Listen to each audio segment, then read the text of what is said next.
Yeah, we ready? Yo. All right, cool. Oh, you good, get it? I'm good. You can fuck it? All right, cool. Ladies and gentlemen, welcome. We got some very special guests in the house. Welcome to Dynamic Analytical Synthesis. I'm one of your hosts, Pure. You got ID in the building. Child ENY in the building. Education. And I want to introduce to you, man. You see, I was a little nervous myself, man. I done messed up on the intro. I want to introduce to you, man, New York City legends and mentors to myself personally. Lawrence Bud Pollard, and Kenny Jones, a.k.a. Kenny Kings, Brooklyn Zone. Welcome to the show, fellas. Thank you. Welcome. Yes, sir. We gonna get it right. We gonna get right into it, man. We was in the hallway kicking it, man. And got enough time? Yeah, we got enough time, man. I don't know. Word up, man. And Kitty said, yo. He said, yo, first time I met Bud, the fucker was getting jumped. I said, what the fuck? Bud was getting jumped. He said, I ain't know him then, though. He said, the first time I seen him, though. Yeah. You know what I mean? You want to elaborate on that story a little bit? Man, I don't even remember. Oh, man. I think I was in LG, man. I was trying to break up a fight, and I don't know what happened. Next thing you know, I was getting hit. Oh, man. Hey, never break up a fight in the projects when you don't live there. Let them guys fight, man. You know what I'm saying? Let them fight. Oh, man. I think we might have jumped into a little too fast, man. I mean, do a proper introduction so everybody can know who we sitting with. Yeah, you know what I mean? yeah. All right. Yeah. Well, then we gonna take that role, man. That shit was funny though. I had to pick up where I left off. Cause Kenny said, yo, niggas knocked the shit out that boy. You know what I'm saying? But we gonna set it off right though, man. Tell us about yourself, Bud. Well, I mean, I grew up in Brooklyn, played basketball at Boys High, and I went to West Virginia. And I had a bad car accident my sophomore year, so my career kind of didn't go the way I wanted to. But I was able to continue my education. I came back to the city as a teacher. Okay. And then I don't know how I got into coaching. The coaching it was by accident, and now 14 years later, I'm at Jeff, doing what I do. State champion too. Yeah, state champion. People forgot, man. You only good as the last one. You forgot that one. I said, hey, it took me, how many years? 10, 12 years? And I lost. I got to the chip maybe in 8 or 9, but it took me a couple of years to win it. But now that I won it, people are like, well, you didn't win it. You won it a couple of years ago. I mean, that don't count. You got to win 1 or 2. I said, well, it was 80 years before I got there. I did in 12 or 10 years, but people couldn't do in 80. But the town don't want to hear that. Your shit is in the books. You got a chip. You got a chip. You got state champ. State champ. State. You only as good as your last chip, man. They forget that quick. They forget that quick in the hood. I don't. You got the ring on. I brag first shot I get. No doubt. First shot I get, I brag. Kenny went to Jeff. That's right. Yeah. So let's get into it. Yo, Kenny, man, where you come from, big dog? I'm originally from Tompkins Project in Bed-Stuy. Okay. And I went to Thomas Jefferson High School. Wasn't that good as far as basketball. But you had Sid there. Wasn't Sid there? I said me. Oh, you was there. I mean, because you was there. They had the number 1 team. They had the number 1 player in the country. Yeah, they did. They had, you know what I'm saying? I went with Sidney Green, play with Sidney Green and stuff like that. But as far as basketball-wise, I know I wasn't going to go as far as basketball, but I know I could do it in other ways. So what I did, I started coaching in the projects. Okay. And from the projects, you know what I'm saying, we expanded, we played in the House Authority, and I was getting, as years go by, I was getting better and better players.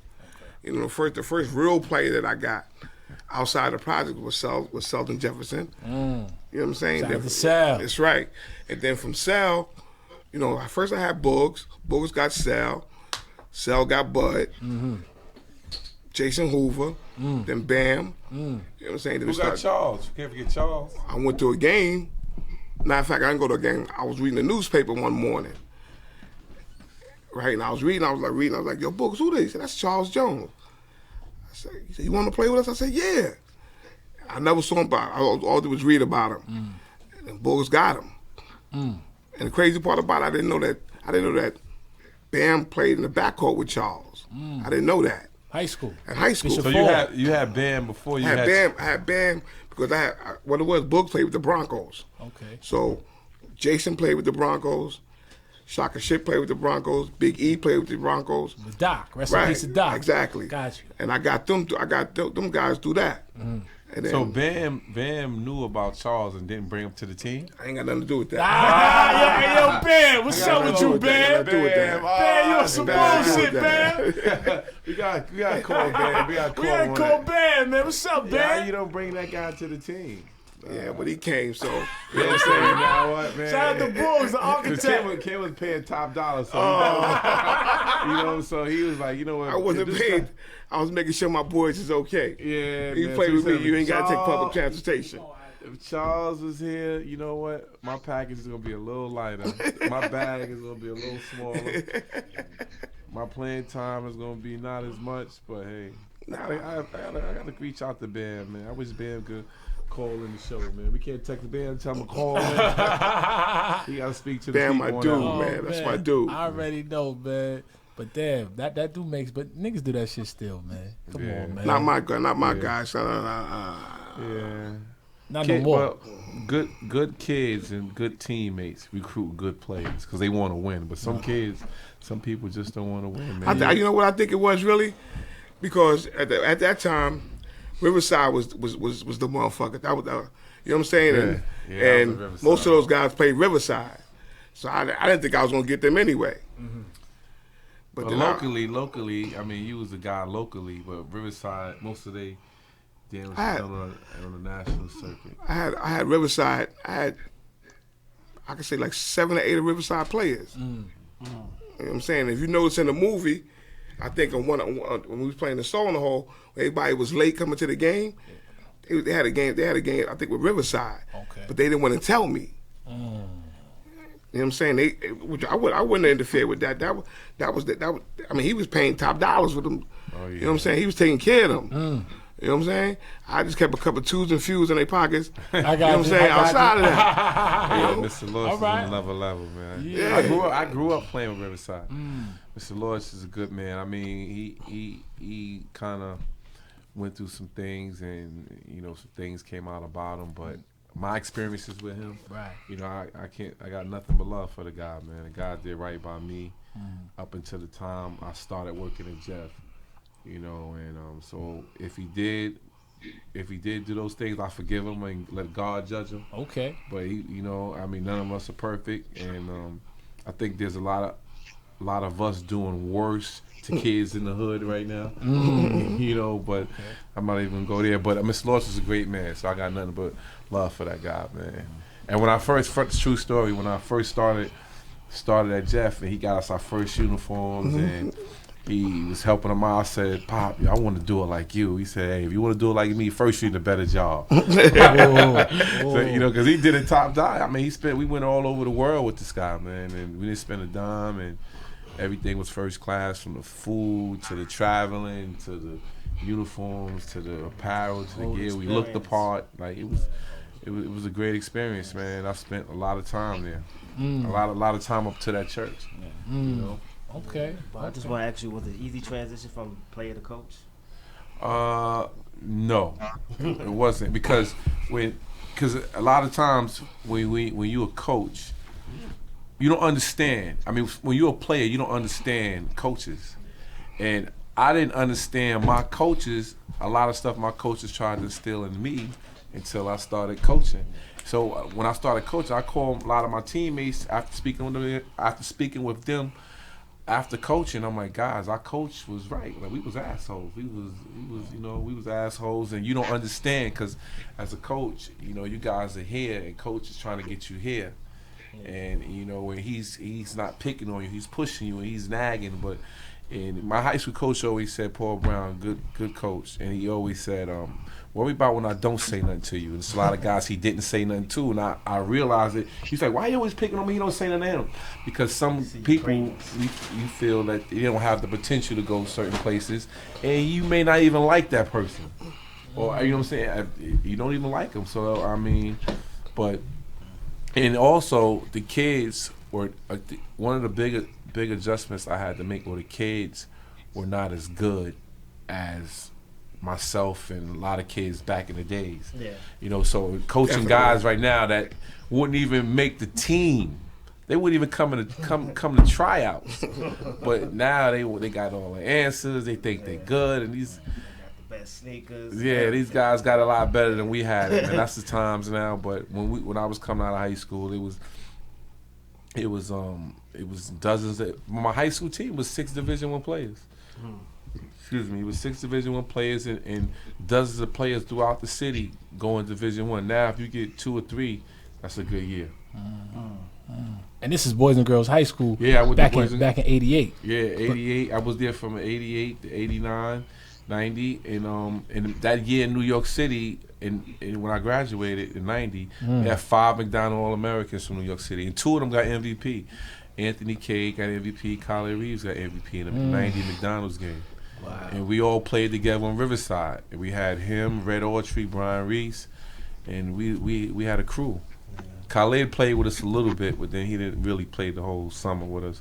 But the core of the team was Red, Reese, Charnel Scott, and Pell, myself. It was a bunch of us, and we was loaded, and it was loaded. We went all over and won a lot of games, but that was then. I think now it's too many teams, too many AAU teams, too many coaches, and that's why the talent's a little watered down. But that's another discussion for another day. But do you feel that being that you experienced, playing on the highest level, for such a great program, when you see guys today, not players, outsiders that make a lot of comments, or maybe, if you wasn't coaching, that conversation would be way different.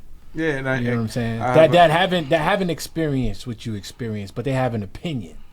Yeah, and all fans have an opinion. I mean, they're entitled to opinion because they support, they come, they watch, and they really don't know that they don't know. Okay. Everybody think, well, he should do this and he should do that, and it's like if you look at that wall and I ask you to write down 5 things that you see on that wall, and then all of us do it. Right. None of us gonna have the same thing. Okay. We all going to see 5 different things in that wall. So everybody's going to look it through their lens and have their own opinion. But at the end of the day, when you're a coach, you have your philosophy and your way of doing things. And when it works, it's nobody has anything to say. But when you lose, everybody second guess you. But it's like anything in life. But you just got to be, happy with what you're doing and be able to sleep at night, Yeah. Cool. Thanks.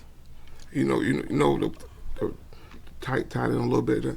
What's crazy? Though I was shocked at the most when I came down to watch Bud and them coaches, that I never knew how much knowledge that Bud and Sel had when it came to coaching. I was shocked. I was sitting there actually learning all over again. Okay. And people go, Ken, why you don't say nothing? What do you want me to say? I'm learning. I watched situations that they got in as far as coaches, and the way they got out of it. You know what I'm saying? And the way the way they architect stuff down and do things, I'm looking going, wow, I know ain't no Sel coach like that. Wow, I ain't no Bud coach like that. Yeah, because Kenny, every year, Kenny see the team, he say, yo, yeah, these guys ain't shit. Every year. Every year, Kenny say, y'all ain't shit. And every year, we at the door, he say, how we get here? We went in. I go, yo, Bud, I got, you know what I said? I said, I got to stop saying we ain't shit. I'm wrong every year. I said, Ken, but you got to understand, we ain't shit, but nobody else is. So I always joke with Ken with that. But I think Ken compares these kids to the kids that he coached. Yeah, I did. So when you do that, right. it happens. Like these kids, a lot of these kids don't know the type of players Sel and myself was. We old, fat now, broken hip, broke legs, right. I had the kids come see me play 40 and over a couple years ago. I could still shoot the shit out the ball, but that's another story. Right. But they don't understand like the history of basketball at all. They don't understand what New York used to be and what it is now. They don't Golden have era. a clue. We had a kid named Bugs on our high school team, on Jeff. Okay. I said, yo, change your name. Change your name. Immediately. You know what I'm saying? Because, the kid's a good, he was a good kid. Right. You know what I'm saying? But to watch the kid play and watch Booker play was night and day, Yeah, man. shout out to Booker. You know what I'm saying? I mean, I think the talent I had, and like Bud said, I'm wrong for doing it, but that's what I go by. Mm-hmm. Yeah. You know what I'm saying? You go by the best, and then you judge from there. No doubt. And I'm like, this shit is terrible. Yeah, and the coach now, you have to have a lot of patience because you can't sit back and say, well, these kids, you can't compare them to us. Right. Or back then because there was different things going on those times. Like when we was younger, we went out to the park and we played all day. Okay. We played all day. Your mother had to beg you to come in the house. Right. In the dark, in the snow. You right. played all day. Christmas, you got a basketball, you went to shovel snow. Now, Christmas, they unwrap that video game. It's all they do. It's all they do. I met with a parent of a kid on the team. We was going over the year and what this kid needs to work on. And the gym is open all day. All day. All day. And these kids don't come to the gym. Shamari, probably one of the greatest players that, I coached, and I had a lot of good guys. But right now he's on the verge of being an NBA player, first Shout team out All to Big Lamar East, Paul. All American, and we went all over the country and we played against all the top players from the Ball brothers. And he outplayed. It seemed like Gave him 40. Yeah, Shout out to Slick. Yeah. Shout out to Slick Ponds. And he outplayed most of these guys, if not every guy. He's never had a bad game in a big situation. And a lot of the kids used to say, "Oh, you let him do this." I said, "Well, I didn't let him do anything. I trust him. I watch the work he put in. So when he go out there, I believe that he can do the things that he's doing, and that's why I allow him to do them. I don't let him do what he can't do. I let him do what I know he can do. So, I mean, that's tough, man, and that's definitely a problem that we gotta address. Maybe you need to start coaching home. You know what the main thing with that too was that from the first time Shamari walked into Jeff, he's the same kid. He hasn't changed. I mean, yeah, you're right. Yeah, it's the same kid, and that's crazy because one day, the last game we had a game of Christ the King. Okay. And I was sitting there talking to him, and the kids was coming up to him, want to sign this, and the kid hated. I said, Jamal, you don't like the recognition you got, and everybody coming to his kid, I hate it. I'm like, wow. Yeah, I mean, he don't like the attention. Yeah, I remember, not to cut you off, I remember he did the interview with Slam and they asked him a question. He said, I wish I was invisible. I remember when he said that. And now you saying this, wow. Yeah, I mean, he's a laid back, quiet kid. He's humble, he's quiet. He's a regular guy. Like, he just want to do regular guy things. Sit around, with his hoodie on, wrestle with his teammates, play video, just shoot the crap. You know what I'm saying? Right. All that pictures and stuff. I mean, he does it, but he's not that type of kid. He's not starstruck. He's not starstruck. But it's funny, like, he's in the gym. I leave here before I came in. He's in the gym working in Jefferson. And the guys that go to school that live across the street in the project, they nowhere near the gym. Wow. Can you imagine you was in high school, your coach in the gym 7 days a week? Man, I wish. When you come to the gym and work out, you shoot like how many kids you see in there shooting? That's a fact, right. They don't take advantage of it. Smart. This is why he on the other side. Yeah, this is why these guys are not that good, man. Not that good. So let's go into let's backpedal a little bit. You brought up Soul in a Hole early, so let's get into that. How did that whole situation come about? About the movie? The movie, how it started? Yeah. Okay, I was actually at LIU at a wheelchair classic. Okay. Watching Sheldon play. And God bless his dad, Gary Sims came over. G. Shout out to G. Rest in peace, G. Yeah, Gary said, Ken, this lady want to talk to you about a basketball movie, street basketball. I was like, I mean, at that time, I wasn't even thinking about that. I said, all right. Danielle Gardner, she came up to me. So I went over and talked to her. She said, I want to do a small piece on street basketball. I said, okay. She said, I heard you got pretty good team. I said, yeah, we pretty cool. We pretty good. Come to find out, she did the whole documentary on us because she was planning on doing pieces on us and then going somewhere else and do it.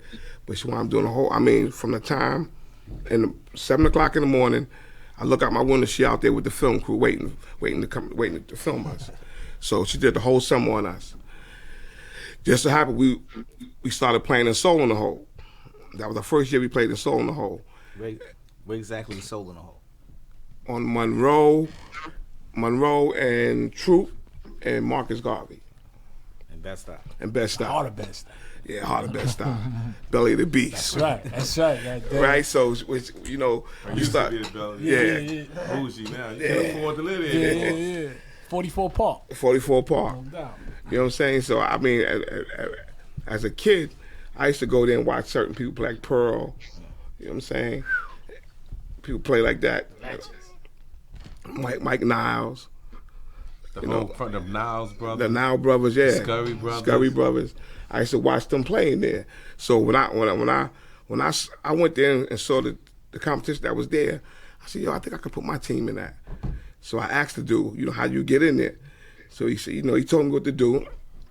I talked to some people I know, got the money together, put a team in. At that time, everybody on my team was high school players.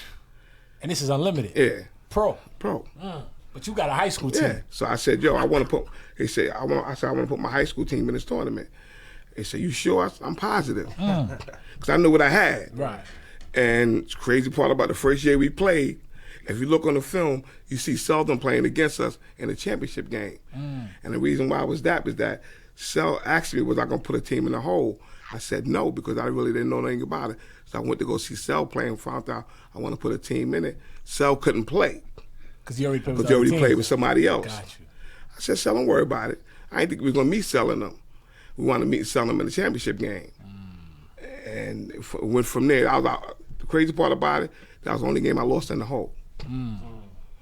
After that, we just, and then the crazy part about this is that the second year, I put another team in there.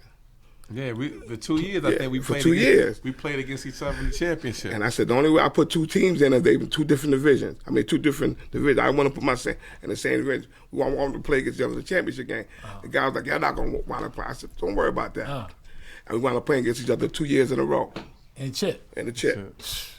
So I couldn't lose with nothing. Yeah. Smart man. Oh man, definitely. Shout out to Bam, yo Bam. We was fucking around earlier. You're a legend, Bam. Salute, King. Definitely. Word.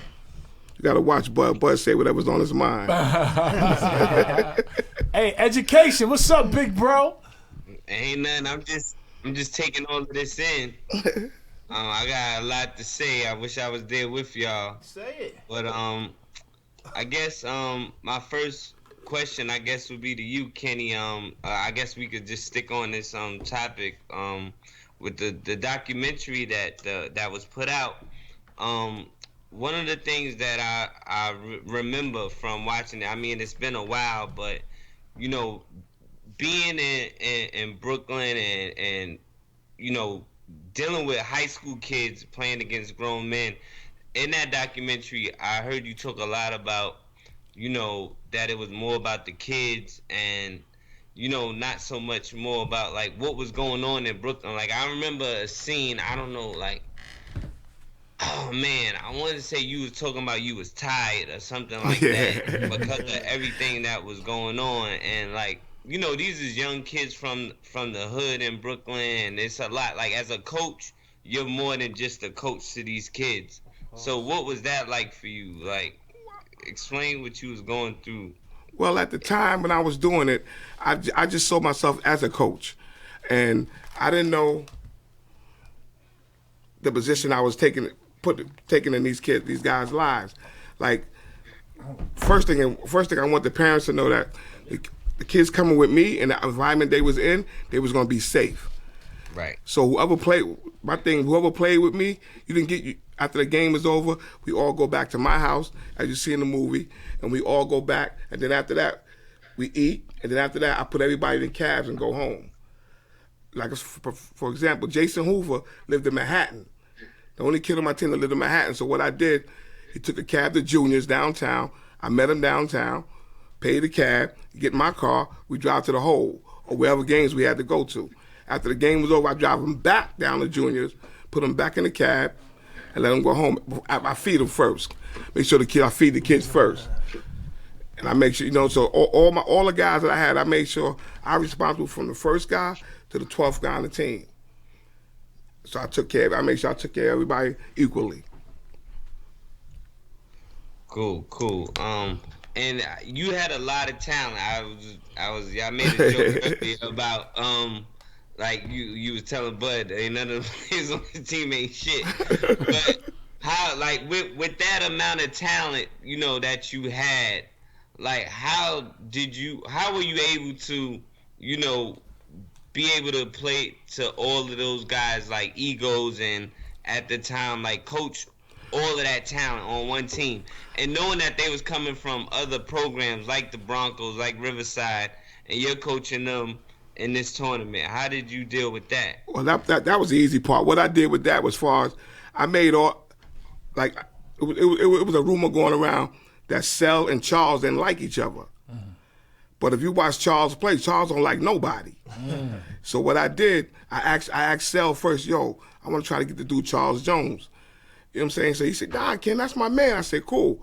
Sel, Charles, Bam, Jason, they all played after school basketball. So they was like a big rivalry with all of them. But I got them all together, and what I did, we all hung out together.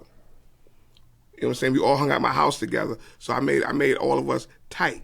Yeah. So once we got tight, if you on the court and Sel or go Charles, you got a weak one on you, and we'll feed Charles. And once we feed Charles and Charles start doing his thing, then Charles let Sel do his thing. Then we see a big dude on Jay. We tell Jay, come out. And we get Jay the ball, Jay working him. And Bugs was like the orchestrator of all of this.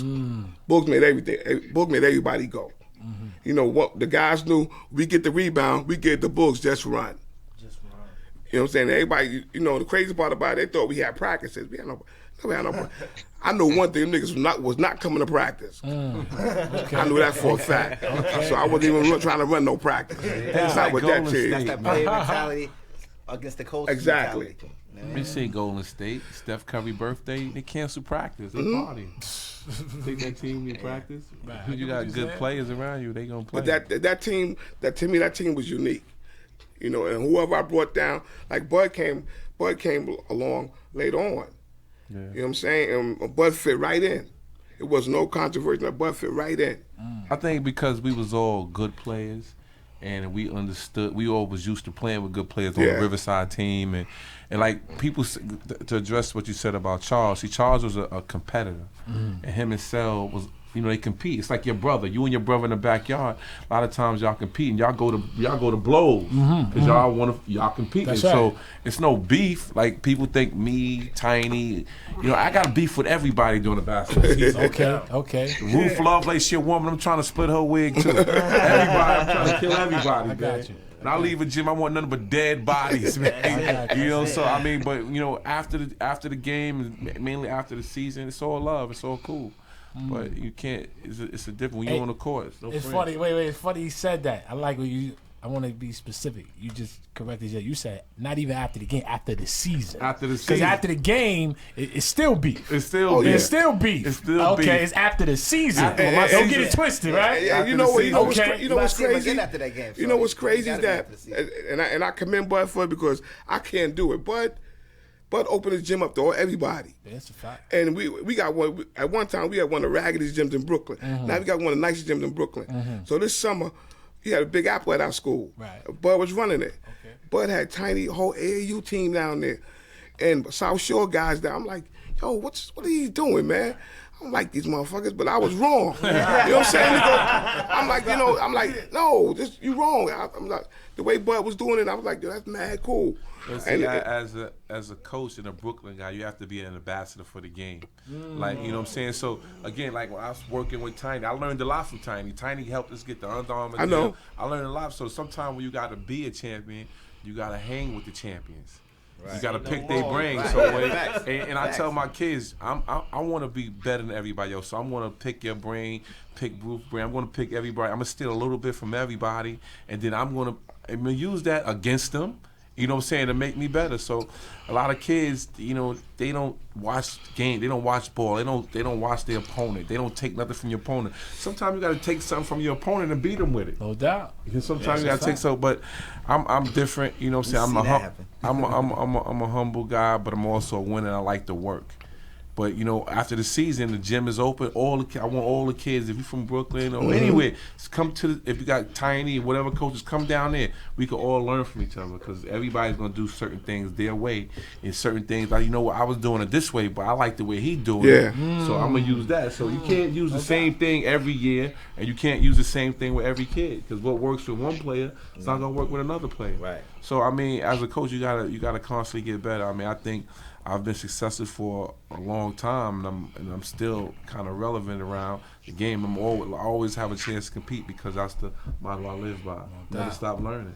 Yo, these are jewels, man. New York City, USA, the whole world. We getting jewels from two of the best right here, man. So when you see me sitting on the bench and not saying nothing, I'm learning. But Ken got a lot to say, man. They got a lot to say. You know what I'm saying? They ain't got a lot to say, but you know what? They say it after the game. Before the game. But because we got, let me tell you something, our coaching staff is one of the best coaching staffs around giving nobody. That's a fact. I know. That's agree right. with that. I don't think that's a fact. I watch these dudes work.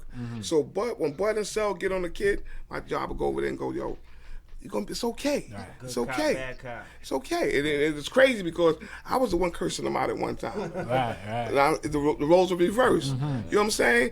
And like Bud will go, Sel, come get it. I can't deal with this kid. Come get this. You know what I'm saying? And Sel sometimes I curse him out. Right. And I'm the first one on the bench that come and sit next to me. Calm down. Don't worry about it. Don't do that. That's what get you in trouble. Don't do that. You know what I'm saying? And I'm not teaching them X and O's because the X and O's, they get that from Bud and Sel and Kenny Pretlow and them. So that's their job. Kenny P. Yeah. You know what I'm saying? I think between News, Kenny P, Sal, all those guys. I think we got definitely the best coaching staff in the city, hands down. As players, as just knowledgeable guys of the game, I like to surround myself around people that's smarter than me. Or just I don't want yes men around. Yeah, that's right. Don't tell me what I want to hear. Tell me what I need to hear. I'm trying to get better. I don't want people around me and my breath stinking. I'm go up and you know what I'm saying? That's right. Yo, coach, your breath stink. Give you a minute. All right, let me know. That's right. I tell the players like, yo, you ain't smelling right. Oh yeah. You know what I'm my saying? God. Like, yo, listen, we together. I don't want you leaving here somebody else talking about you. We gonna fix this shit in the house. So that's how we like to do things at Jeff, man. But everybody's different. You know what I'm saying? And we got a great relationship amongst the coaches because the goal is to get the team and the players from here to there. Not whether my feelings get hurt, or sensitive of me being the boss. Nah, I'm gonna win at all costs. Sometimes I sit down, they got the answers. I sit around, I say, God, I don't have the answers. I need somebody. I need answers. Now we all know the problem. And my motto is, don't tell me the problem. Give me the solution. And we sit on the bench. We know. We see the problem. Right. Fuck, tell me how we gonna fix this shit. What we gonna sub in? What we gonna do? You know what I'm saying? Give me the solution, man. But that's just us, man. And you know what? To cut you off. You know what? I watch Bud when he coaching. I sit back and I watch. I go, yo, it's crazy because he got assistant coaches, not just sitting there. He got assistant coaches. We here to work, and he go, yo, guys, what you think I should do? And I go, wow. You know what I'm saying? He acts, and the guys get up, and you got to perform. Everybody got a job. You just gonna sit there. Everybody got a job, and he sometimes Bud just sit there and let Sel take over. And I've never seen a head coach let his assistant coach make substitutions. Yeah. You know, and then Bud could be coaching and standing up. Next you know, a kid will run right by him. Yeah. Sometimes the coach said he got 3 fouls. I said, well, get him out. I look at the bench. I'm like, shit, who we gonna put in? They said, Coach, we gotta get a sub. Well, you put somebody in. I don't know who to put in. You put somebody in. It's cool. I mean, what makes our coaching staff work too? We boys outside the line. Okay. You know what I'm saying? Especially me, Bud and Sel. Right. You know what I'm saying? Everybody else came along, which was cool because they all mixed in with us. Before we started coaching at Jeff, Ken used to live across the street from me, and we had the time of our life, man. Ken was working at that liquor store. Between him taking him, I don't know if he was taking more money and liquor out at the same time. We was partying. I mean, we went to West Virginia. He gave us a stereo set and about 4 cases of liquor. Man, I gave him a graduation party. Down in college. We couldn't get Ken down to Morgantown, man. Once he came down there, he couldn't stop coming. He couldn't stop coming. But we usually hang out every day. But once we started coaching, we kind of got consumed with coaching. Before that, every weekend we at the Sugar Hill, we party, we going out, we doing all this stuff. But once we started coaching, then Ken had a lot of girlfriends. He left his wife. He had like 3-4 girlfriends. So that was, yeah. Ken, tell him about that. So I'm with Ken. Playboy Ken. I'm sorry. I was saying he got them Nikes, man. He got just some other ones. But yo, I'm with Ken, and one of the first times I started hanging with Ken, I'm with him, and then he taking me to it's like he go to all his girls' homes. Hey, yo. And he had to like drop off whatever rent money, whatever. Yo, Ken was the guy back then. Ken was the guy. I was crazy I had back Roma, then. he was mine. I was crazy Ken, back then. Ken was paying like he weighed. So anyway, he was heavier back then too. So when Ken, he decorated everybody's house the same. So I go, and I say, why is he? Just look at the same house. It was a different color. Right. He must have just said, give me the white set go here, the blue set go here, the black set go here. So we go to like three, 4 different girls' house. Then he had another house, a room, a little back cave on Putnam that we was to go to. Then his wife kicked down the door. Because of you? And you know what I'm saying? They threw all my pictures away. How you throw me and my pictures away? Shit. You know what I'm saying? But it mad at me. Ken is older. We following Ken. Ken got the money. We following Ken, man. So movie star back then. we had a time of our life. We hung out every day. But then once we started coaching like 15 years ago, things slowed down. Ken got shot, became a grandfather. Oh. So, and then this coaching stuff consumes you. It's like 7 days a week. Life changed. You get a mortgage. You ain't living. Like things change, but we definitely got to spend a little more time doing those things now that Ken retired. And we just got to find more time. Salute. Yeah. Not to. I'm gonna tell you something. And I retirement. When I was retired, guys love my jobs. Like, you can't retire. You ain't got nothing to do. Man, I got plans. Can I ain't seen your grandson in the gym lately? Yeah, 'cause I ain't got my car no more. When I get my car back, I'm gonna go get him. You know what I'm saying? But me retiring, I couldn't wait because I knew what I was gonna do. I wasn't gonna miss near Jeff game. You know what I'm saying? I was gonna be in Jeff as much as I can. And now I moved closer to. I'm like 5 blocks away from Jeff now. Okay. You know what I'm saying? So I'm definitely gonna be there more than I usually am. But I'm enjoying my life. I really am. I'm back with my wife. Okay, salute to that for sure. Hey, I wanna thank you for just sharing that, right? Because that story about the coaching, that should be applied throughout life. You understand what I'm saying? Because whenever you're trying to build anything, you know what I mean? Like you said, everybody got a role to play. You know what I mean? And you can't have yes men, but you still need guys that's willing to work. You understand what I'm saying? Like, you know what I mean? I don't really like guys that just want to be them. Nah. I'm not with that. We You know don't what I'm got none saying? at all. Nah, not at all. But you broke it down. You know what I'm saying? So for everybody that's listening, whatever you're trying to do in life, man, these brothers just gave you some great information. And I like the part that you said, even outside of the coaching, y'all hang out. Yeah. You know what I'm saying? And you build a bond. You know what I mean? And I feel like sometimes people come together for the money, but there's no real bond. So when it ain't no money, then what is it? Fuck you, fuck you. You understand what I'm saying? Right? So I think a lot of people, you gotta start building. You know what I mean? Outside Well, we gotta, of what you're trying to do. We got. I hate to say. I ain't gonna say. I hate to say. We got a great leader, point blank. Right. You know what I'm saying? Whenever I throw this Jeff stuff on, I know I'm representing Bud. No doubt. You know what I'm saying? Because Bud brought me down in that school. So whatever I do wrong, it's going to come back on Bud. No doubt. So I got to make sure I carry myself in an orderly manner. Official. You know what I'm saying? So when I walk in the school, I make sure I speak to everybody. I'm real cordial, and I don't step out of bounds. You know what I'm saying? Because if I do something wrong, they're going to come to Bud. No doubt. You know what I'm saying? If I'm outside the school doing something wrong, they're going to come to Jeff Basketball, they're going to come to Bud. Right. So, And I was gonna say, like, with all due respect, you guys have come this far. I can see from being like respectful, stand-up dudes. You know what I mean? So even amongst all the positive things that you guys been going through, there's always stuff that negative things is always gonna be about. It's gonna find its way to present itself, no matter how positive somebody is. Like for instance, you just mentioned a little earlier that you were shot. You know what I mean? I had read a little bit about that situation and all that. So I know that's probably a troublesome time in your life. I don't know if you want to talk about it. It don't bother me. It's a part of my life. It's part of something that happened.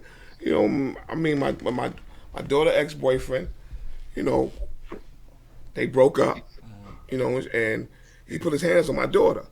My daughter's my heart and soul. Anybody know that? Right. So she called my brother. My brother called me. I was coming from work, and I actually went to go talk to the dude. Went to go talk to him. Yeah. He lived in the projects. I'm from the projects, but I figured I'm going to talk. I ain't not going to. I don't carry no gun or like that. I went to go talk to him.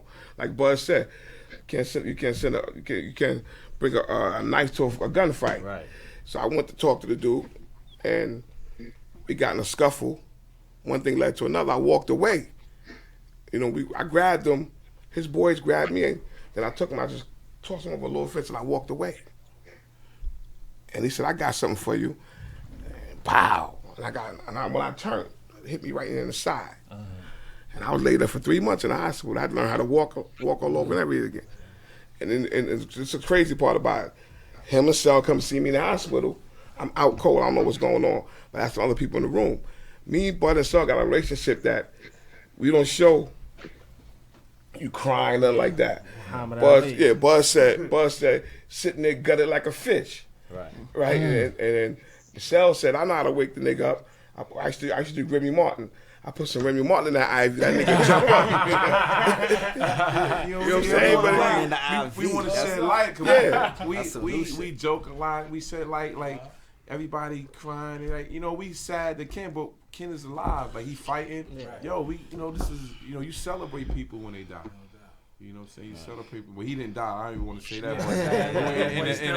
But in a situation like that, you got to come light up the mood. You know, Ken, because he was in and out a little bit, so we fucking with him and joking around and everything, just trying to lighten the mood up for Ken. Because I don't know if you remember because you was awake.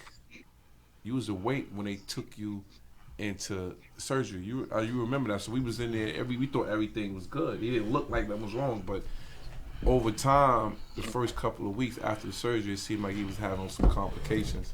That's when things looked like they were serious. They kept having to go in there, but then finally, everything changed.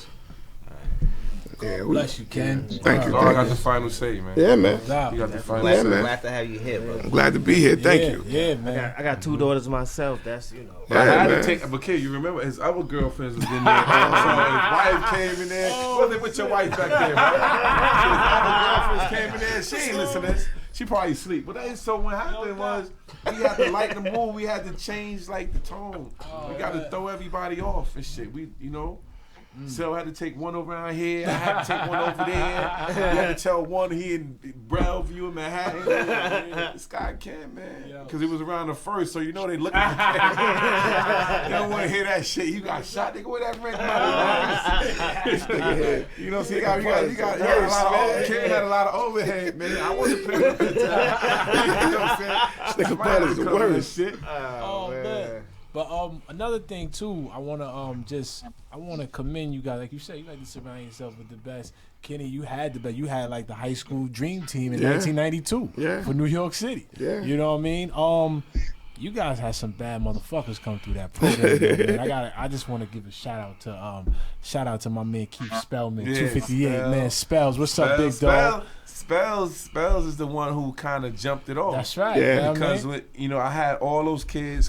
Because I'm right there. I lived on Halls and Ocean, so I'm coaching. No doubt. I had all those kids. Spells. Jamaica. But Keith, it was like Keith, Cubby, all those guys Cubby, from Lexington. shout out to Cubby. All those guys from right, Lexington. Boston. Yeah. Lexington. So when I went to Jeff, a lot of those guys from Lexington. Boot camp.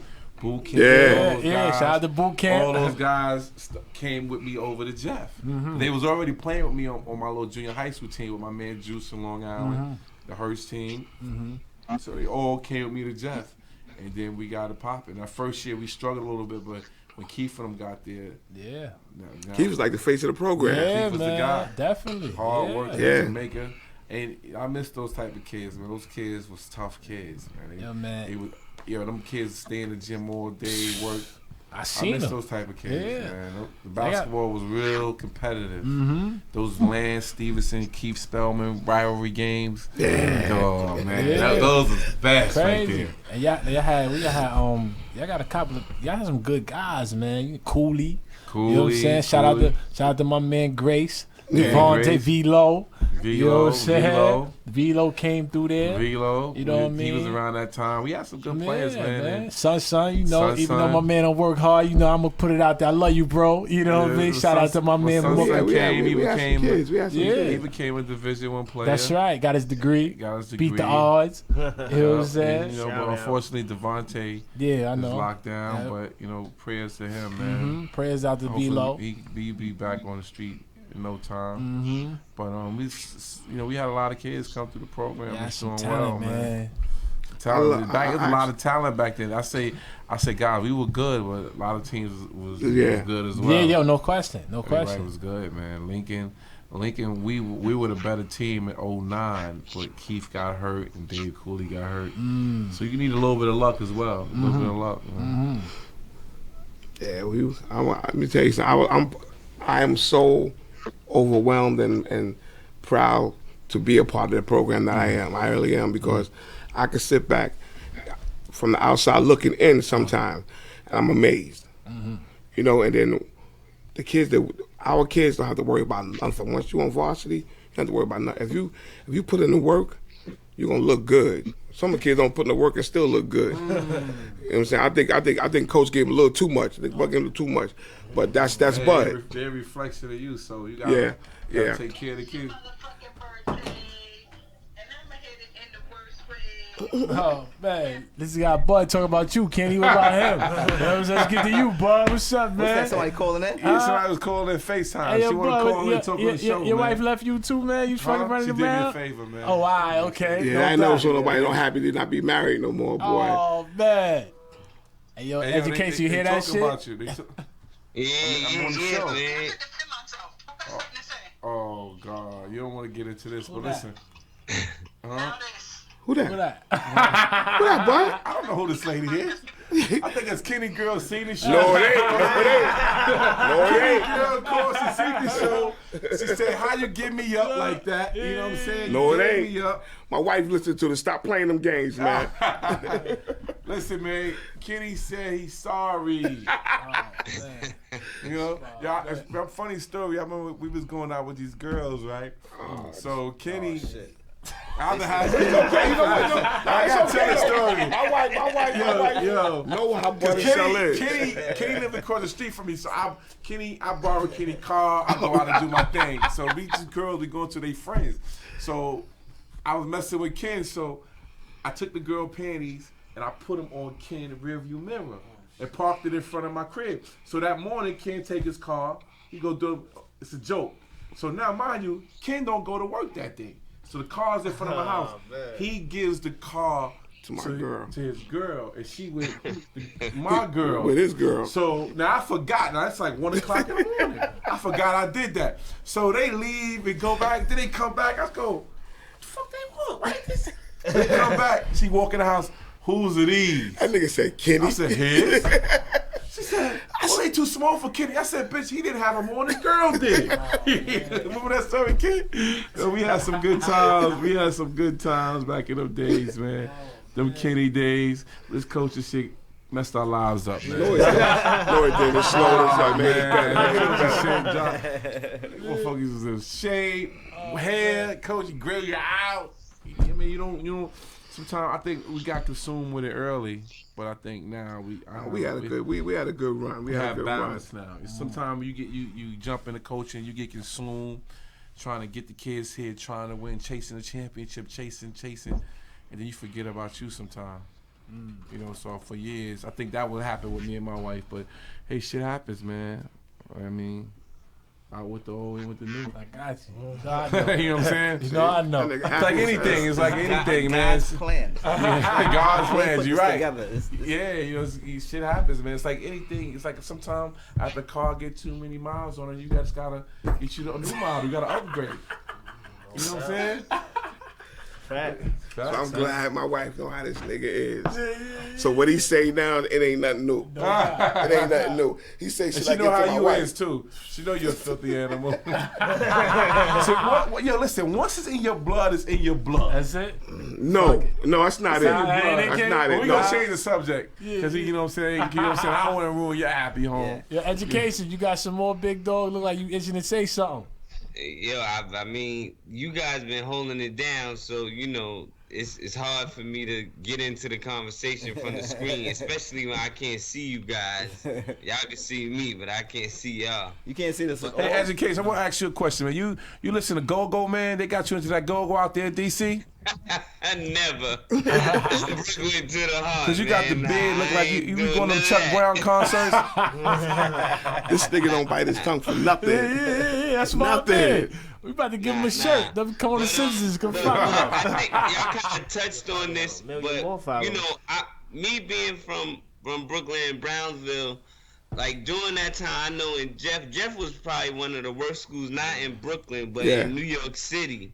And I think you kind of touched on it, but what was the culture there? Because I don't know Jeff for being like a basketball school, like back way before. I'm talking about like in the 80s, but. Well, it was when you prior. came in, I don't know what year you came in. I just know it was a bad school. Yeah, but see, what people don't realize, when Jeff was Brownsville in East New York was mostly white. If you pay attention to Goodfellas, that's shot in Brownsville, East New York. Yeah. So all those Al Capone, all those gangsters, those guys all grew up in Brownsville. Then they moved away. But it was all white neighborhood. A lot of those stores, Fortune off all them stores was right there. So then when we came in the community, you know what I'm saying, then they kind of scattered. But the school in the 70s and 80s had great football, great basketball players in there. And actually, we have, I think, the most NBA players out of any high school in the country. But a lot of those guys was early on, Yeah. like old white guys and whatever. And that stat came out because there was a poster about that when they had the All-Star game in the Barclays Center. But when I came in, because I started working and teaching in East New York, I'm like, it's a lot of talent here. So mostly all the schools that were good had the kids from East New York and Brownsville. So you had Bed-Stuy kids, but mostly Lincoln had a lot of kids from Brownsville. Savannah one had Lee from Brownsville. They had a lot of Brownsville, East New York guys. Where you from? You from East New York. East New York. So you went outside the neighborhood. There's a lot of talent that went outside the neighborhood because there wasn't a program there that people wanted to play for. Now don't take it. They're the first school to have a school shooting. You know what I'm saying? They had the two. They're famous for the first school shooting. Yeah. I mean, something that happened in Brownsville carried over into the school, and they guys they put metal detectors in there, right? Wasn't Jeff like one of the first schools? Yeah, that was the first school that had like a couple of kids got shot, but it got killed. And Moore and Tyrone Sinclair, I remember their names. Yeah. I remember their names. So those kids, it's something that I think stemmed from the neighborhood. They came into the school, and the guy caught them in the school, and that's what he did. And then, and it was, East New York and Brownsville always had that tough element, you know what I'm saying? But it's a lot different now. I mean, we have a lot of kids coming out of there doing positive things. And go back, I'm one of the richest men in the world. A lot of rich people went to Jeff, like the CEO from Goldman Sachs, a billionaire, Lloyd Blakefein, he went there. I ran into him at the Garden at Shamari's game because it's a big Goldman Sachs booster that's part of that's affiliated with St. John's. So I want him to come back and do something, but it's kind of hard now because it's a lot of people. It's no people that look like him probably ain't no more. So it's hard for them guys to come back and try to pull us out. Help us out. We gotta help ourselves. I think that's one thing we gotta do in our community. Waiting for somebody to come and waiting for the man to come out the sky. Once he give you air and breath and legs to stand on, you got to do your thing. But so when I back to the program, when I came into the program, I'm like, you know what? I had a vision, and I wanted to try it. So I tried it my first year. What year was that? This is like 14 years ago. Was it 04? 04? Okay. 04. We lost. I went in the locker room. I cried in front of the team. I was like, I never lost before. I cried. I was like, yo, I'm never going to have this feeling again. I'm going to change this program around. We got the pieces here. We got talent. You know what I'm saying? I'm going to get these gyms fixed. I'm going to change it around. And then, with passion and dedication and hard work, we was able to become one of the top programs in New York City and nationally, because every year we play all over the country, and it feels good to put when I have kids like the Spelmans and the Jamaicans and the Pawns, and we go and we play whatever high school teams like for example, going back to the Pawns situation, we played when he was there. We played Chino Hills, which is #1 in the country. The Ball brothers, and everybody thought they was going to beat us by 30, 40, and Shmari put on the show. But Rasheem Dunn, we don't talk about Rasheem Dunn. Little boot camp. He stepped Little up. boot camp. Big Shout shot out to Rob. CJ stepped up. I had 3 great guards right No there. doubt. And just as good, Shmari's having a great career at St. John's, but Rasheem Dunn is having just as great career at St. Francis College. And people forget about him. He was this toughness and the glue to the team. And then you had Big Shot CJ and Mally. You had a lot of guys there. And we went around the country and we played everybody. I'm looking at Terrence Ferguson. He's playing for the OKC, right? OKC. And we played him, and I put boot camp on him. In 2 years, that kid scored 5 points against me. He had a 3 and a 2. We played them. We played them. Our junior year, he played for Primetime Pro. They had Billy Preston, him, had a bunch of guys there, and it was loaded. But Shmari had about 38. I had about 30. But they shut them guys down. Yeah. And when we played the Ball brothers, and we couldn't do nothing with Alonzo. He was like a bigger, better version of Jason Kidd. I knew he was going to be a pro, but he couldn't do nothing with Slick. Slick gave him 40. Like he couldn't do nothing. He couldn't do nothing with him, and you know, it was a great game. We up 4 under a minute, but we just couldn't seal the deal, and you know, we ended up losing by 1. But the game, that was one of the best games I ever been a part of as a coach. The environment, the crowd, and one guy I never forget. He stayed after Shmari was going. We down like 20-2, and Shmari scores like 20 straight points. I curse him out. You fucking this you. So when I could coach him hard. So when I coach him hard, he give me that look. He give me that look like, all right, motherfucker, I'm about to step this shit up. He won't say nothing. He give you that look. Went down, scored like 18 straight, 20 straight. So now we went from down 20-2 to up 22-2. I mean 22 to 20. And guy stands up in the crowd. Like it seemed like he was the only one there. It's like for whatever reason the gym was quiet. And it was like a timeout, and he just stood up after Slick went on his little thing. He said, "Hey Slick, how did you get so slick?" You know what I'm saying? And I never forget that moment. Like that was just that out of the middle of the game, I just laughed. But I mean, it was just great. And we used to have we played against a lot of guys, and I miss having like guys like Slick, Jamaica, and Keith, and Coolies, and I was just telling somebody the other day. We was watching Kyle Cook and Open Depot. We took the team to Puerto Rico. Now me and Sal took the money out of our pockets. We've invested in the program. First, the initial phase of fixing the gyms, we did that out ourselves. You know, we singled in and we settled. Now he got about 10 kids, but that's another story. You know what I'm saying? You know, how you wait to 40 to stop wearing condoms? This guy's crazy. But anyway, so we was doing his legs trying to catch back up. You know what I'm saying? I'm like, this guy's crazy.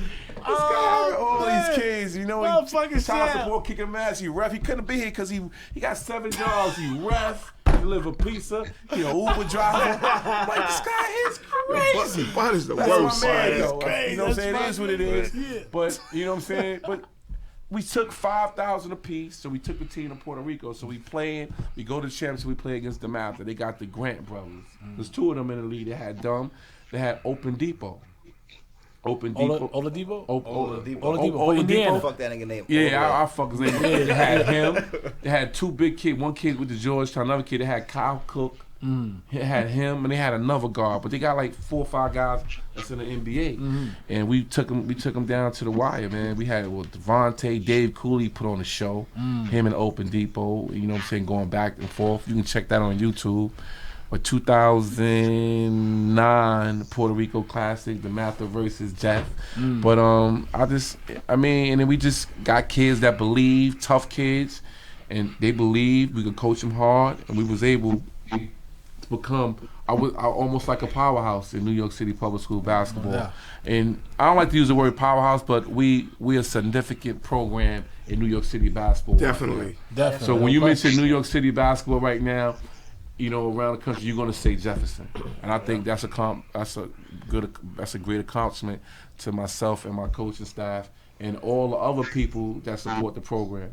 You know, and I think we get a lot of support from a lot of people because you know from our sponsors, from Under Armour, you know, they do a good job, from people that help us at the concession stands because it takes a lot of money to do this stuff.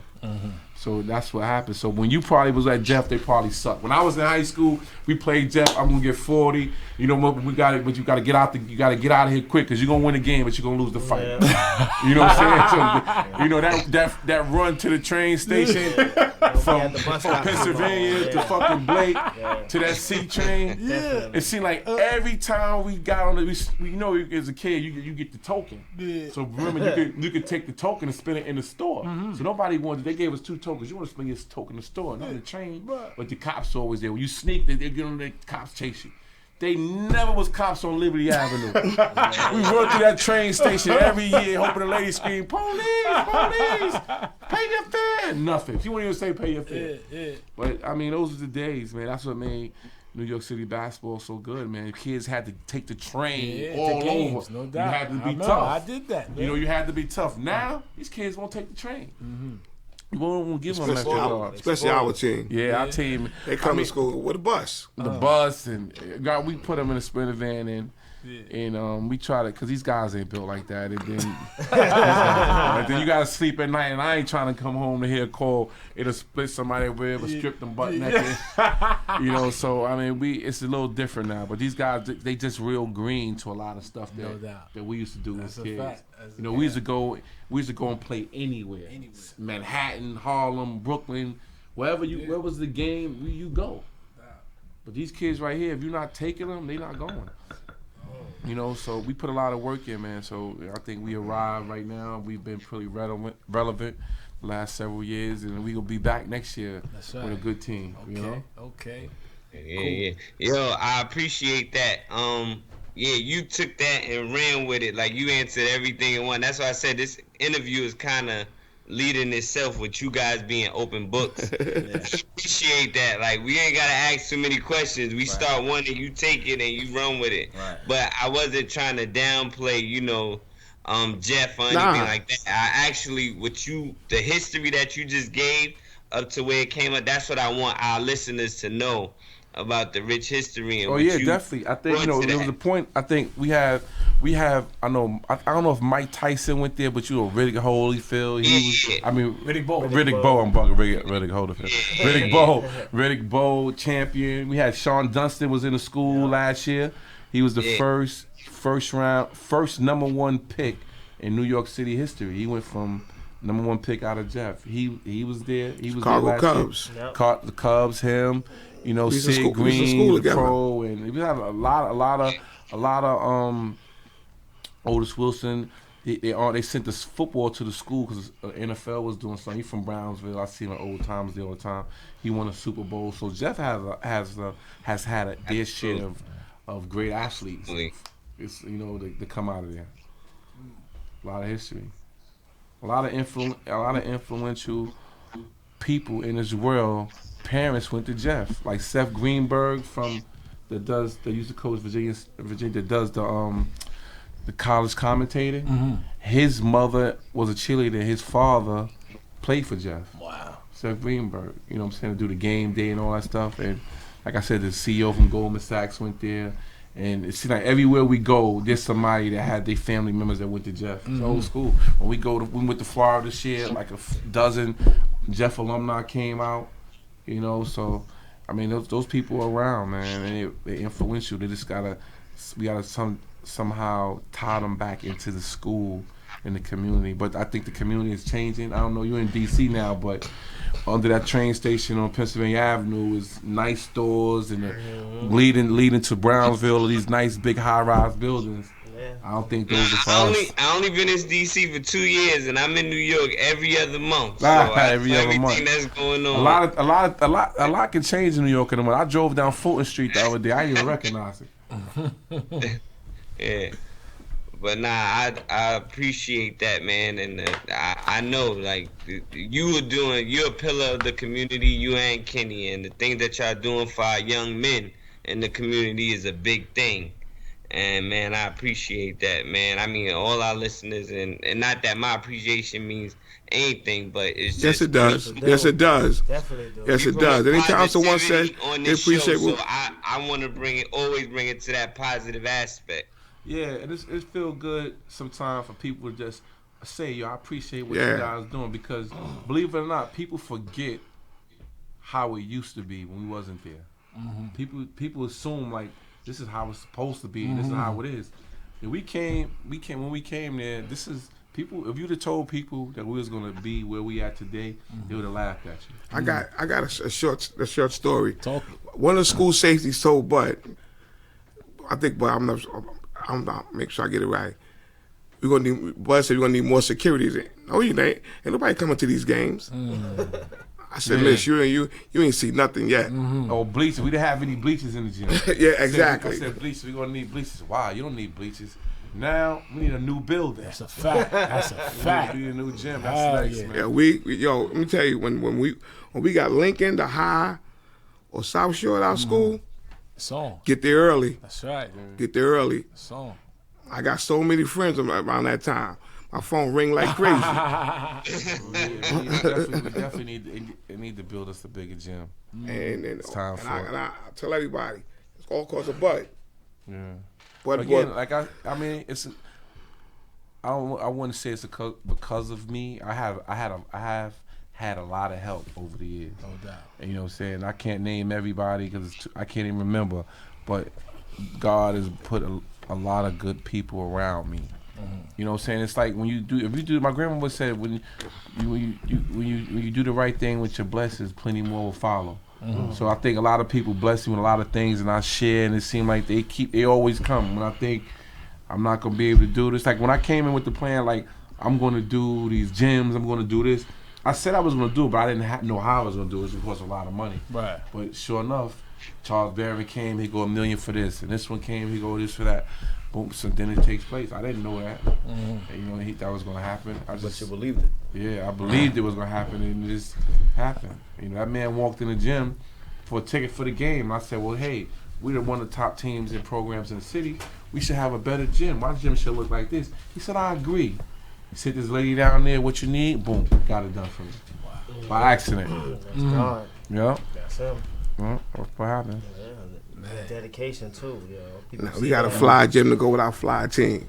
Yeah, I mean, look the part, man. You gotta. That's official. I mean, one thing that us New Yorkers do. I don't know if they do it in D.C. Them guys is the worst dressers in the world. You see them guys out there, man. Yo, boy, you're killing me. I'm not from Now DC. you're not from D.C., but you see those guys. Those guys. My college teammates, man, nice guys. Man, those guys.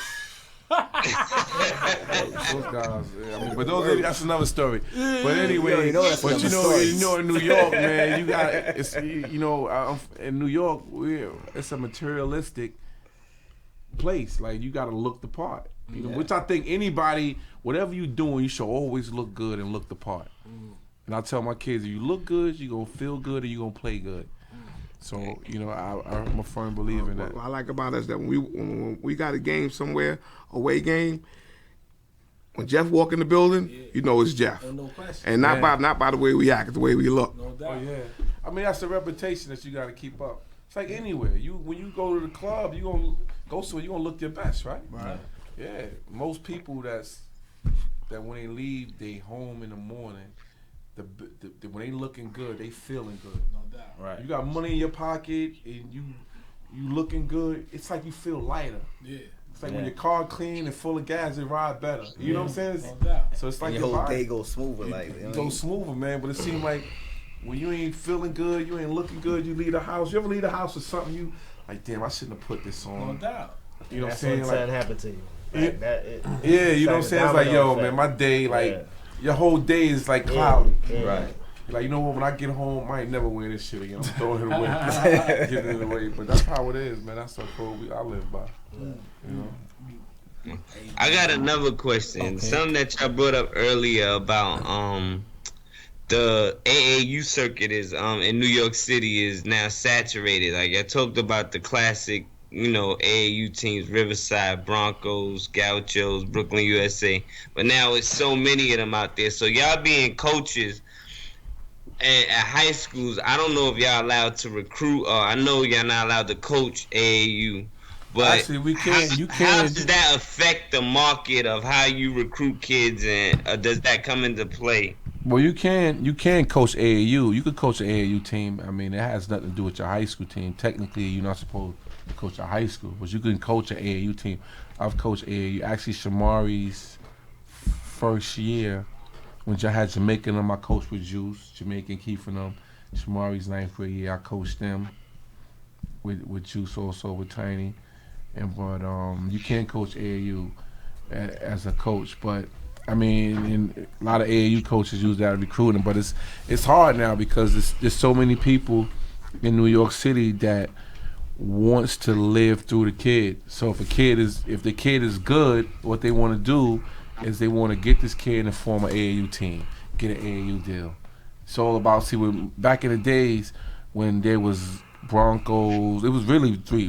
Brooklyn USA and the Broncos was kind of local. They very rarely traveled. They might take a trip here and there, but the Gauchos of Riverside was more nationally known because they went all over the world.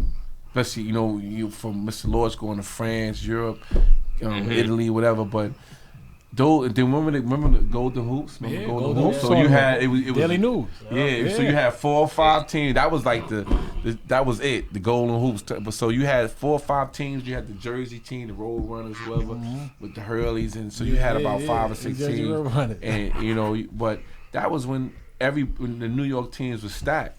But now everybody has a team. It's too many teams. So instead of having a team from New York go out there with 10 solid players, you got a team with 1 kid that can play and a bunch of other guys that's not that good, that shouldn't be representing New York outside the state. You know what I'm saying? It's like certain clothes and shoes you don't wear out the house. It's like, it's certain players shouldn't be representing New York out of the state.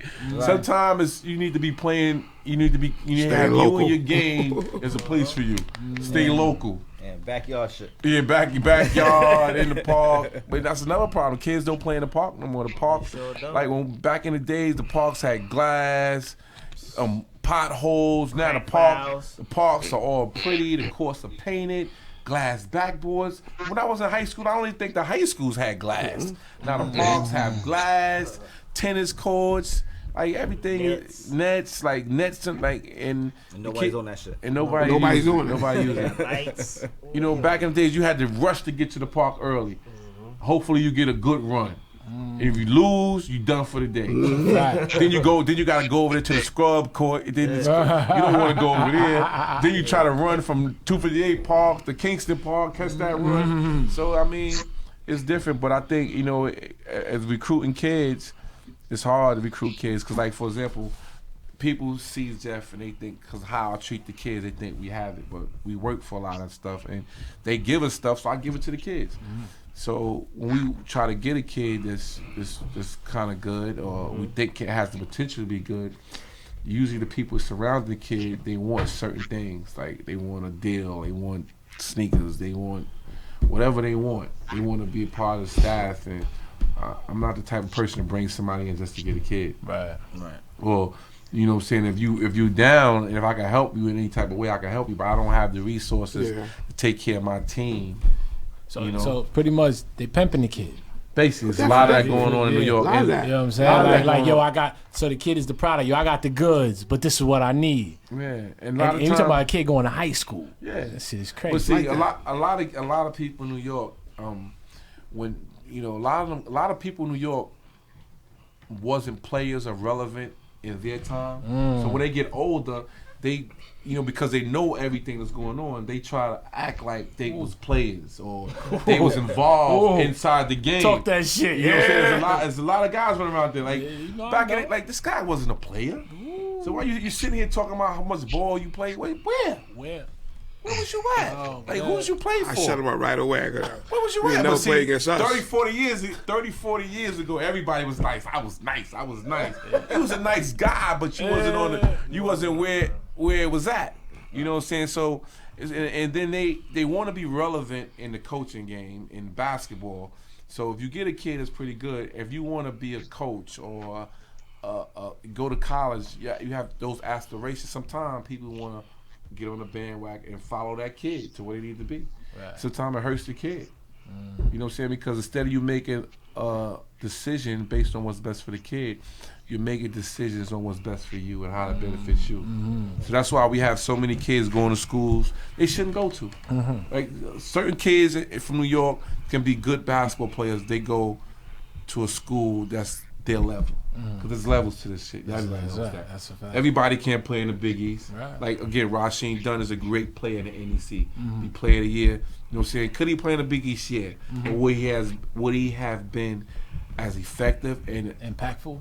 Right. In the Big East as he is where he's at now? Where he's at now? Right. I don't think so. Okay. I think, you know what I'm saying, there's a place for everybody. Okay. And I say he could still he could be a professional. You look at the backcourt from Portland Trail players. Yeah. Those guys are both $100 million guys. Right. One guy went to Lehigh and one guy went to Oakland State. Nobody knew them. Yeah. Right. So if you can play, they will find you. No doubt. They will find you, man. We all seen Blue Chip. You see how he went. You see where that guy went to go find Shaq. That's a fact. That's a fact. So if you can play, word will travel, man. Hey, it's funny though what you touched on though. Like he just said, he said, yeah, these motherfuckers with the stories, with the years ago shit. Nah, but you see that shit I put on the gram, but the 20-year anniversary shit. What? With the niggas who was live. Nah, I don't think I see But it. exactly, it's the same thing. You can't find a nigga name. You Yeah. understand what I'm saying? You know what I mean? Because nigga can say some shit, but can he show you? Yeah. You know what I mean? Yo, man, Research. it's nothing You know what I'm saying? worse. But they telling the kid that they pimping some other shit. You understand what I'm saying? Yeah, I mean, 'cause and then they you know- coming to you with that bullshit. You know what I mean? But that goes back to what I was saying with my question earlier with you coaching and running things how you ran it back then. You playing on that level. When you see these motherfuckers come at y'all with this shit, like But you got to step back for a second. You and know say, what's the "Holy crazy fuck." part about There's it a is lot that of clowns in the game. it is, but they and I watch. No, not too many people come at us like that because they know who Bud is and what Bud accomplished. They know what Sell accomplished. And know what I did. So you can't come with that bullshit. But you can't tell me, I got a kid, or I was nice back then. No, you wasn't. No, you wasn't. Pump the brakes. You was okay. Yeah, I seen it. You was okay. You wasn't nice. Oh, yeah. You know what I'm saying? I've had a couple people come to me with that, how nice they was. You played in the center now all of a sudden. Oh, no, you wasn't that. You played in the project. Yeah. You know what I'm saying? Yeah. You know what I'm saying? Yeah, no doubt. That's part of Because with the team I had, I didn't care where. I was on Hot 97. I never forget. I was on Hot 97. I was talking. Me and Sel was there. Hot 97. I was talking about Brooklyn basketball and Uptown basketball. I call Uptown basketball the West Coast. I call Brooklyn basketball the East Coast because we bump and grind. They play that pretty ball. Yeah. And God bless that Greg that ran the Uptown Rucker. He called on the phone and said, "Yo, you want to play Uptown?" I said, "Yeah." You know what I'm saying? I said, "Yeah, I'll play." And they invited me up there. We played. We lost a lot of games, but the games that we lost to guys that played in Brooklyn. We lost to an Uptown team. Lost to guys. Charles played with an Uptown team. Charles played with Sugar Hill. You know what I'm saying? They played with, and I cursed Bud out. I had Bud playing holding Ron Artest. Bud, I said, Bud, you gotta do something. What the fuck is you doing? Got one leg. What you want me to do? Hey, yeah, that's when you had Mel Tinsley. Yeah, but I had Mel and Boogs in the backcourt. When he had Mel Tinsley, Mel was just chilling. Yep. On the block. He was dropped out of school. Yep. He wasn't doing nothing. Hey, yo, That's how they found him. nah, look. That was 98. That's when that niggas played Bad Boy. And that nigga Mel dropped the nigga. He the nigga with threw the legs behind the back. Nigga dropped. Boom. Bulls came at halftime. Yeah. Threw the shit over the nigga. Who he was playing against? He was playing against E-Ball. E-Ball. And it was nigga Bulls threw the shit over the nigga. Jumped over the nigga. Nigga got up, went this way. The game going this way. Shit went bananas. After that, next year, niggas grabbed Mel. Yeah. Next thing you know, Mel was gone. And then, gone. but no, next year we went back to Rucker. Mel said, "Ken, I'm playing with Fat Joe and them." The nigga was about nigga pockets bigger than mine. I'm not paying. First of all, I wasn't paying them niggas like that. If you niggas need a couple of dollars, I hit them. Right. Them niggas give them niggas money to pay. Ken used to look out for Mel. I remember we would. Shout out to he got Mel, the abuser. Yup. He lived right there on Clifton. We would go to his house. Ken looked out for Mel. All my guys, man. I mean, if you needed something and I had it, it wasn't a hesitation. Right. It wasn't a hesitation. You know what I'm saying? Because you playing with me, you representing me. If you know what I'm saying, you taking your time out of your day, you could be doing something else, but you taking your time out there to represent me, I got to make sure you good. No doubt. You know what I'm saying? With my guys, it's like when during the holidays, like 4th of July, if you see with the water fights, Okay. I bought $200 with the water guns, and we had a water fight on my block because if you're not with me, you could be somewhere else probably getting hurt. No doubt. So I made sure I had my whole guys with me, fed them, we had fun, the block was closed down, and we had a ball that day. Just happened they caught it on film, which was great. Right. But you know what I'm saying? And after everybody was over, The kid could cook too, man. Yeah, man. I mean, I was lucky to be surrounded by a certain type of guy. Like Bud is the funniest nigga in the world. And if you're not used to Bud, you get your feelings hurt. You know what I'm saying? And we used to be at my house on Halsey Street. I'd be in the kitchen cooking. Next thing you know, I come in the living room. My furniture's in another room. These niggas get ready to have a party in my house without even asking me.